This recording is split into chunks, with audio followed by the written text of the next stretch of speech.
Welcome. In this video, I'll show you how to download a vidIQ extension. Before we start, if you don't have a vidIQ account yet, you can use the link in the description or pinned comments to unlock premium vidIQ features for only $1 for your first month. It's the easiest way to test vidIQ on your own YouTube channel and follow this tutorial step by step. All right, so first up, go ahead and open up Google Chrome or any Chromium-based browser.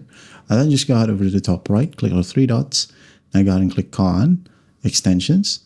Now click on Visit Chrome Web Store. Wait for it to load, and once it loads, go to the search bar and type down vidIQ. Now you'll be able to find the vidIQ Vision for YouTube, so just click on it and click on Add to Chrome.